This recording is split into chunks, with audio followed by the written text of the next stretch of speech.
పెద్దలకి అందరూ కూడా నమస్కారాలు తెలియజేసి ఈరోజు పుంజాల శివశంకర్ గారి జన్మదినం మనం తెలంగాణ వ్యాప్తంగా బడుగు బలైన వర్గాలందరూ కూడా జరుపుకోవడం చాలా మనకు ఒక బీసీలకు ఒక వరం లాంటిది.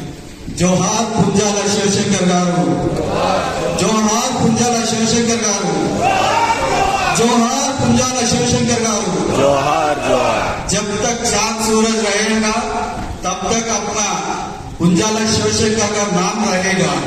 బీసీల కోసం ఎవరైతే మన ఎస్సీ ఎస్టీ ప్రజల కోసం రాజ్యాంగం నిర్మించిన బాబాసాహెబ్ అంబేద్కర్ ఏ రకంగా మనకు మూల పురుషుడు, రెండవ మూల పురుషుడు బీసీల కోసం వచ్చింది మన పుంజాల శివశంకరే. ఎందుకంటే బడుగు బలైన వర్గాల కోసం, బీసీల వర్గీకరణ కోసం ఆయన చేయకంటూ కృషి లేదు. ఆయన న్యాయమూర్తిగా ఉన్న పదవిని కూడా పక్కన పెట్టి ఆ రోజు బీసీల కోసం పోరాటం చేశారు. కానీ ప్రతి ఒక్కరం కూడా ఒక్కసారి మనం చూసుకోవాలి. పక్క పరిశ్రమలో పేదరికంలో ఉన్నాడు, బ్యాక్గ్రౌండ్ లేనోడు, మరి అలాంటి వ్యక్తి ఈ రోజు ఒక పేదరికం నుంచి వచ్చి ఆయన చదువుకోవడానికి కూడా 9 మంది అన్నదమ్ములుంటే ఆ కుటుంబ భారం కూడా ఆర్థికంగా వెనుకబడిపోయి ఉంటే ఆయనకు చదువు మీద ఉన్న ప్రేమతోటి ఆ రోజు పంజాబ్ కి వాళ్ళ అన్నతోటి అమృత్సర్కి వెళ్ళడం జరిగింది. అక్కడ చెప్పులు బూట్ పాలిష్ చేస్తూ ఆయన ఆ జీవనం సాగించుకుంటూ తిండి తింటుకుంటా ఆ స్కాలర్షిప్లలో వెళ్ళి చేసుకుంటే వాళ్ళ అన్న చనిపోయింది. వాళ్ళ అన్న చనిపోతే ఆయన అన్న శవం కూడా లేపడానికి కూడా ఆ రోజు ₹1 లేకపోతే ఆ అన్న శవం దగ్గర కూర్చుంటే ఆ మున్సిపాలిటీ వాళ్ళైనా తీసుకోపోరేమో అన్న బాధతోటి ఎక్కడో దాచుకొని ఏడుచుకుంటా ఆ అన్న శవాన్ని ఆ రోజు తీయడం జరిగింది.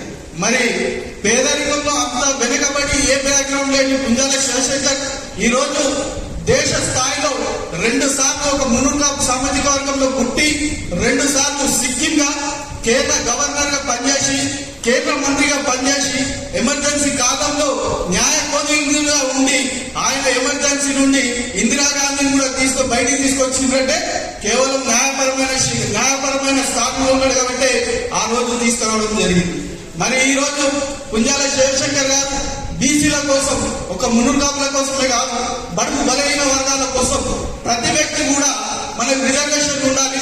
మరి ఈ రోజు రిజర్వేషన్ చూసుకుంటే ఎస్సీ ఎస్టీలకు 32 నియోజకవర్గాలలో రిజర్వేషన్ ఉండే, రెడ్డిలకు ఓసీ సామాజిక వర్గానికి 54-60 సీట్లు వాళ్ళు జనరల్లో కొట్టుకొస్తారు. మరి బీసీలలో చూస్తే ఏ ఒక్క రిజర్వేషన్ కూడా ఇక్కడ మనకు లేదు. మరి ఈ రోజు ఈడబ్ల్యూఎస్ రిజర్వేషన్ చూసుకుంటే కూడా బీసీలకు 125 మార్కులు వస్తే ఓసీలో ఈడబ్ల్యూఎస్ వచ్చిన వాళ్ళకి 85 మార్కులు ఉద్యోగం వస్తుంది. మరి ఈ రోజు మన రిజర్వేషన్ ఎక్కడ పోతున్నాయి? 50% ఉన్న రిజర్వేషన్లను కుదించడానికి మన దాంట్లోకి వెళ్ళి 33% రిజర్వేషన్ 23 కుదించి 10% రిజర్వేషన్లకు ఓసీలకు ఇచ్చింది. మరి ఈ రోజు ఆయన బ్రతికి ఉంటే ఈ రోజు మనకు ఇలాంటి ఇబ్బంది కాకపోయేది. పుంజాల శివశంకర్ గారు ఏదైతే బీసీ బడుగు బలహీన వర్గాల కోసం చేసి మన కోసం కూడా ఈ ట్రస్టీ చేసిందంటే ఈ రోజు ఈ ట్రస్టీ ఒక రకంగా ఒక ట్రస్ట్ నడుస్తుందంటే ఆయన ఆలోచన విధానమే కాబట్టి ఈ రోజు మూడు కాపులంతా ఒక్కటిగా కలిసినామని చెప్పేసి తెలియజేస్తున్నాను. అదేవిధంగా మరి పుంజాల శివశంకర్ గారి కాంస విగ్రహం మనం ఖచ్చితంగా హైదరాబాద్ నడిగొట్టున హుసేన్ సాగర్ లో మనం ఏర్పాటు చేసుకునే విధంగా పోరాటం చేయాలి.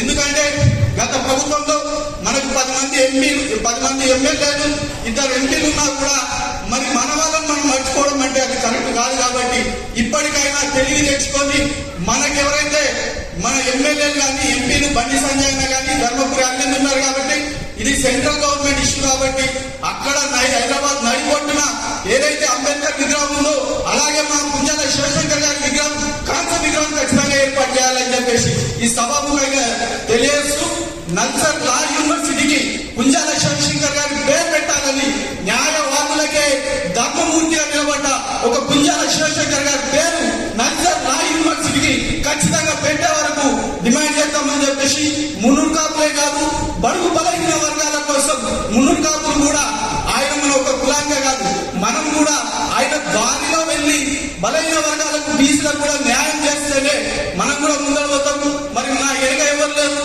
నా బ్యాక్గ్రౌండ్ లేదు అని చెప్పేసి ఏ రోజు కూడా పుంజాల శివశంకర్ అనలేదు. ఎందుకంటే సచిన్ టెండూల్కర్ ఆట ఆడాలని ఒక్కడ వేరే ఇంకా బ్యాక్గ్రౌండ్ వచ్చి కొట్టదు. అంటే మన పరిస్థితి కూడా ఏంటంటే వెనక మంది ఎన్ని కోట్లు వేసినా, ఎందుకంటే పుంజాల వినయం నాకు చాలాసార్లు చెప్తారు, శివశంకర్ గారిని ఎంతమంది ఎన్ని మాటలు అన్నా కూడా పట్టించుకోలేదంట. ప్రజారాజ్యం పార్టీలోకి వెళ్ళి కూడా ఆయన కాపులు కూడా ఎదగాలి, బీసీలు కూడా ఎదగాలని చెప్పేసి అందులోకి వెళ్ళినా కూడా ఎన్ని అవమానాలను భరించినా కూడా ఆ రోజు ఆయన ఖచ్చితంగా నిలబడాలి అనే ఒక పట్టుదలతో ఈ రోజు ఆయన ఈ స్థాయికి రావడం జరిగింది. కాబట్టి ఈ సభా వేదిక నుంచి ఖచ్చితంగా పుంజాల శివశంకర్ గారి కాంస్య విగ్రహాన్ని హైదరాబాద్ నడిగొట్ట ఏర్పాటు చేసే వరకు ముందుకాకంతా ఒక్కటిగా ఉండాలని చెప్పేసి సభాముఖంగా తెలియజేస్తుంది. జై మునుగాపు, జై జై జోహార్ పుంజాల శివశంకర్ గారు. జోహార్. ధన్యవాదాలు.